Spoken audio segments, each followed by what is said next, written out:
This is You've Already Been Hacked, recorded on 4 December 2021.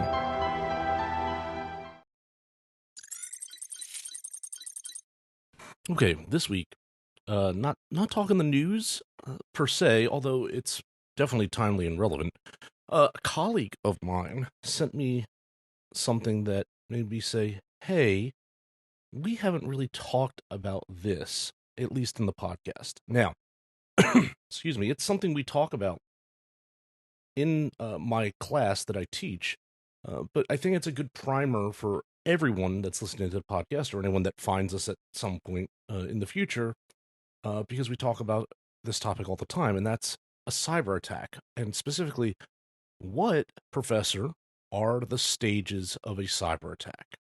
Well, depending on who you ask and which way you look or turn your head and slant eye or whatever else, there's 5 to 7 stages in a cyber attack. And the reason it's somewhere between 5 and 7 is the middle is a little bit squishy in regard to what where the demarcation line is between activity. That's really the big difference.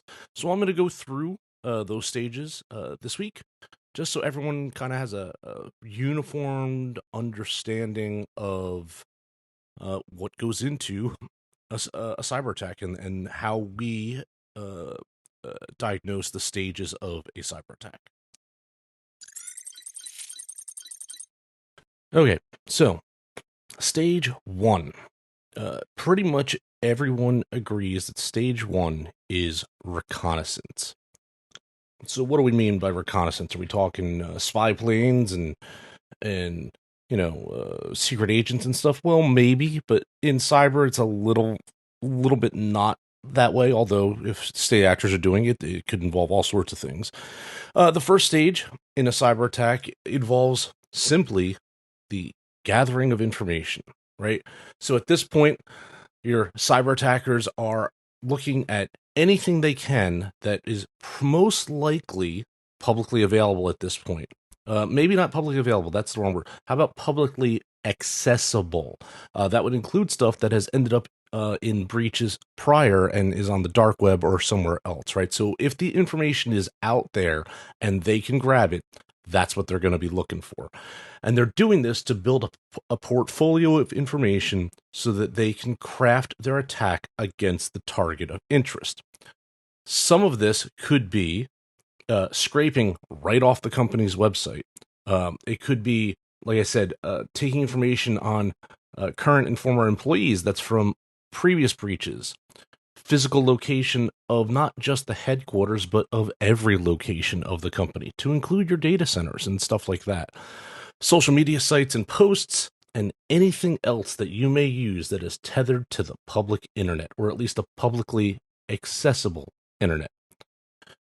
All of this is used to create that package and plan their attack, and they will often use this information to build out a blueprint in what they're either going to ask for, take, or where they're going to go on your network. It just depends on how much they see right off the bat.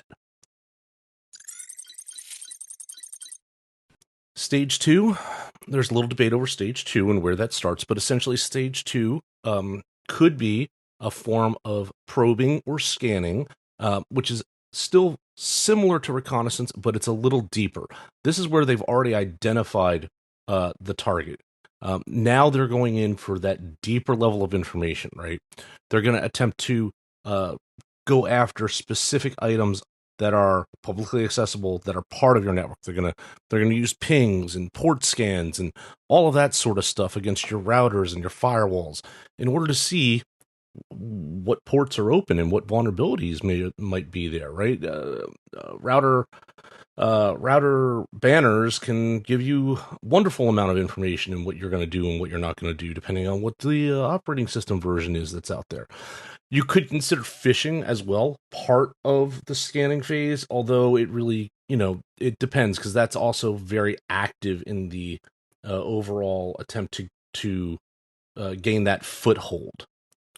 So, with that said, stage 2, by some, could also be considered a weaponization phase, right?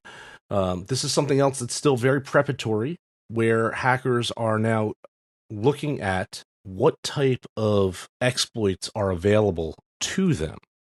And I would argue this would be anyone that's attempting to breach a network, whether it would be a nation state or a private entity, if you would, a cyber criminal gang. And the reason that I would call it either or is everybody's going to have their libraries that they either know or can find or have created to use against the platforms that they are interested in attacking, right?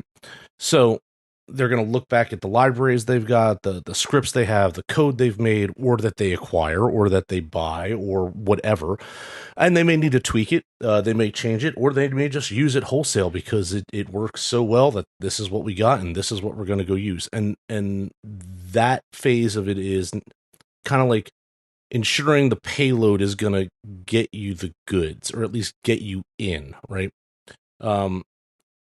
It's still preparatory. We're still in the poke and prod phase. We're not into the network just yet. Now, depending on who you ask, stage 3 is either where we're gaining access, and this is where the cyber actor has exploited an employee, has their password, and is now actively engaged in accessing the network in some way, first initial stages, right? Getting that foothold. Or it could be considered something such as the delivery phase, right? So depending on where you're looking, it could be the initial act of attempting to attack the target or a soft part of the target, which would be delivery, or gaining access. You have attacked said soft target, and you have now gained your initial foothold.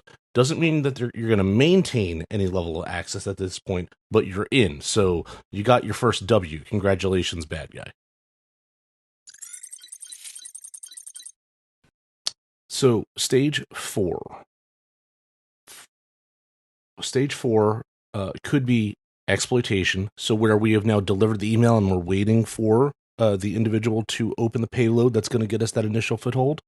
Or we're in and already have done that, and it's maintaining access. And do you see how what I said at the beginning, this is a squishy thing depending on who you ask and who what definitional space you want to go to? You can go far more granular, and that's what opens up the stages where some of this stuff gets wrapped together where it makes a little more sense, maybe, right? My opinion, I think some of this could be very well combined, but I'm trying to keep my personal bias out of the definitional space as we go through this, and that's why I'm providing a little bit of the context of somewhere between 5 and 7, and that's why you're getting both of these definitions as we go through. So with regard to maintaining access, once your cyber actor has exploited its initial target, now they're in the network. Now they want to stay in the network. This is where they're going to try to remain hidden for as long as possible and infect as many hosts as possible on your network. This allows them to maintain their footprint so that they can pivot through the network and do what they need to do, regardless of which host is online at the time, to include the initial host that they used to gain access. They no longer need it. It's no longer their problem. They'll use it if it's there, but now they're looking. Now they're going to go and try and find what it is they want. Also, part of this could be the escalation of privileges, if you've heard of that term before.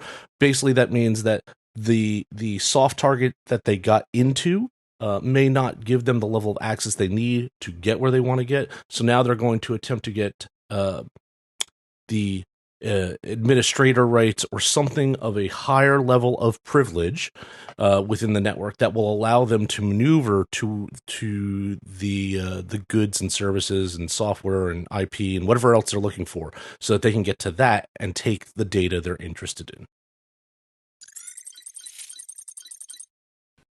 And because of some of the compression in the 5-stage version, we're gonna hold off on what the compressed version of stage 5 would be, because there's a couple other granularities that some in the cybersecurity community would say need to be broken out. So that's what these are first. With that, Stage 5 in the 7 stages of a cyber attack is installation. This is where we're still getting that initial access to the target. In this case, this is where, in stage 5, you have now successfully delivered that first payload. Then stage 6 is something akin to command and control, or C2. You've gotten in, now you're going to set up the ability for you to communicate, to get your packets across the network. You're going to do all that pivot activity we talked about in stage 4 of the compressed version. And stage 5 or 7, depending on where you're looking in and how you've split things up, this is it. This is where you've gotten your data. You're happy as the bad guy, right?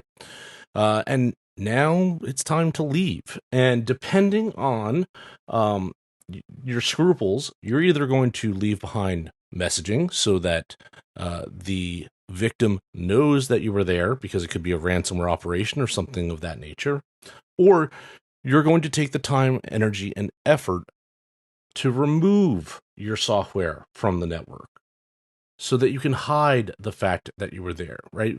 Try to be in a very non-attributable way that you actually are the one that took the data. Lots of reasons for that as well, because maybe you're doing it on behalf of another party, right? You're just the contractor, as it were, the actor, the hired gun. You're not the one that actually cares about the information. You're just looking for a payday, and someone else actually cared about the information. So by you removing yourself from the equation and getting rid of all that, reducing your footprint just, keeps you in the game longer, I would assume. It could go either way with that. You could be very blunt and specific and let the victim know, and if not, then you're trying to hide your way out, and you hope, and again, this is all from the bad guy perspective, you're hoping that at that point you're successful with that. So when they realize they've been breached and there's a compromise because data has spilled or whatever else, your footprint is gone, right? You were never there. You're a ghost on the network. And that, my cyber faithful, are your 5 to 7 stages of a cyber attack. That's all for this week. I'm your professor of cyber risk, and we'll talk again soon. If you like this podcast, share it with your colleagues and friends. Your support is how we are able to continue to make this content. Thank you.